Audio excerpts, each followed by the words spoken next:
Hi పిల్లలు, ఈరోజు మనం ఒక మంచి కథ చెప్పుకుందాం. గురుభక్తి.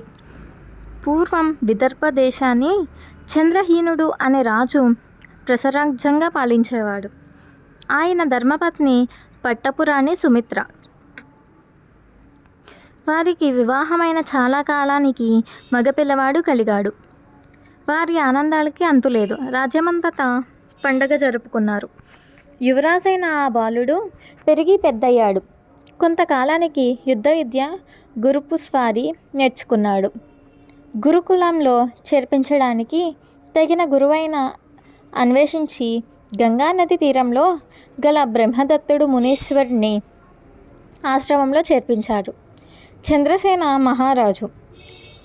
బ్రహ్మదత్తుడు మునీశ్వరునికి సకల శాస్త్రములతో పాటు జ్యోతిష శాస్త్రంలో కూడా ప్రవేశం ఉంది. ఆయన ఆశ్రమంలో 10 మంది శిష్యులు ఉన్నారు. యువరాజైన సమరహిముడు చేరటంతో 11 మంది శిష్యులయ్యారు. అందరూ కలిసి అన్యోన్యంగా విద్య నేర్చుకున్నారు. యువరాజు అన్ని విద్యలతో పాటు జ్యోతిష శాస్త్రం కూడా అభ్యసించాడు. ఒకరోజు మాటల సందర్భంలో గురువుగారు జన్మదినం తెలిసింది. శిష్యులందరికీ యువరాజైన సమరసింహుడు తనకు తెలిసిన జ్యోతిష శాస్త్రం ప్రకారం గురువుగారి జాతకం పరిశీలించాడు. ఆ జాతకం ప్రకారం గురువుగారికి అనారోగ్యం కలిగే సూచనలు కనిపించాయి. అంతేగాక అవి 3 సంవత్సరాలు ఉంటాయని తెలిసింది. సమరహీనుడు విద్యాభ్యాసం పూర్తయింది. రాజు రాణి కుమారుణ్ణి ఇంటికి తీసుకుని వెళ్ళి వచ్చారు.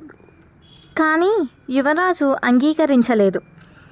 ఇంకా కొంతకాలం విద్యను అభ్యసించాలని ఉంది అని చెప్పి తల్లిదండ్రులను పంపేశాడు. బ్రహ్మదత్తు శిష్యులతో మిగిలిన వారు కొందరు తమ గురుదక్షిణను సమర్పించి వెళ్ళిపోయారు. ఇంకా యువరాజుతో పాటు 4 ఉండిపోయారు.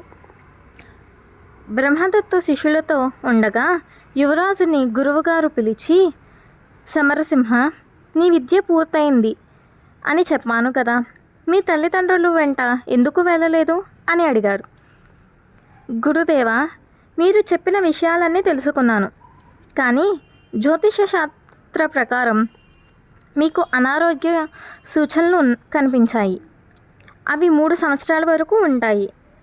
శిష్యులందరూ వెళ్ళిపోతే మీరు ఒంటరిగా అవుతారు. అంతేగాక మీకు సరైన వైద్యం వేయించాలి. అందుకే తగిన మందులు తీసుకురావాలి అని వినయంగా చెప్పాడు. సమరసింహుడి మాటలకు ఆశ్చర్యపోయి మౌనంగా ఉన్నారు బ్రహ్మదత్తు. కొంతకాలం గడిచింది. బ్రహ్మదత్తుకు రచకూరుపు వెన్నుపూసపై లేచింది. ఎన్ని మందులు వాడినా తగ్గలేదు. ఏం చేయటానికి తోచలేదు శిష్యులకు. సంవత్సరం గడిచిపోయింది. బ్రహ్మదత్తు వ్యాధి నయం కాలేదు. ఆ సమయంలో ఆయన చిన్ననాటి బాల్య స్నేహితుడు సహాధ్యాయి అయిన ముకుంద మహర్షి వచ్చాడు. బ్రహ్మదత్తుని అడిగి ఆయనకి వచ్చిన వ్యాధిని తెలుసుకుని దానికి ముందు తయారు చేయడానికి పులి రక్తం కావాలని చెప్పాడు. యువరాజు సమరసింహుడు పులి కోసం అరణ్యానికి వెళ్ళాడు. ఎంత వెతికినా పులి కనిపించలేదు. ఆ సమయంలో సమరసింహుడు దారి తప్పి శత్రుదేశంలోకి అడుగుపెట్టాడు. ఆ సమయంలో శత్రురాజు పులిని బోనులో బంధించి తీసుకువెళ్తున్నాడు. ఒంటరిగానే శత్రురాజుతో యుద్ధం చేశాడు. శత్రురాజు ఓడిపోయాడు. ఆయన కుమార్తె అపురూప, సౌందర్యవతి. ఎందరో రాజకుమారులు వివాహమాడాలని ఉత్పిక్కలాడారు.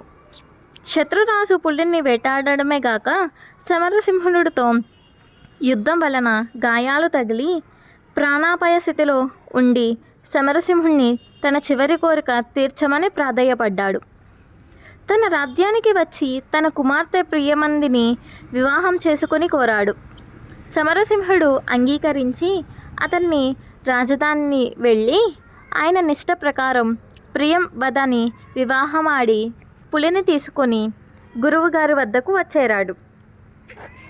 గురువుగారికి విషయమంతా పూసగుచ్చినట్లు చెప్పాడు. ముకుంద మహర్షి పులి రక్తంతో వైద్యం చెయ్యగా రచపుండు తగ్గిపోయింది. ఆ సమయంలో సమరహీనుడు తల్లిదండ్రులు వచ్చారు.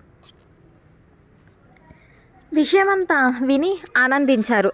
సమరసింహుడు గురువుగారి ఆజ్ఞంపై తల్లిదండ్రులతో కలిసి అత్తగారింటికి వెళ్ళి భార్య ప్రియవందతో కొంతకాలం ఉండి తన బాల్య స్నేహితులైన శిష్యులను రాజప్రతినిధులుగా ఉంచి తన రాజ్యం చేరి సుఖంగా ఉన్నారు. చూశారు, దీన్ని గురుభక్తి అంటారు. బాయ్ పిల్లలు, లైక్ అండ్ సబ్స్క్రైబ్.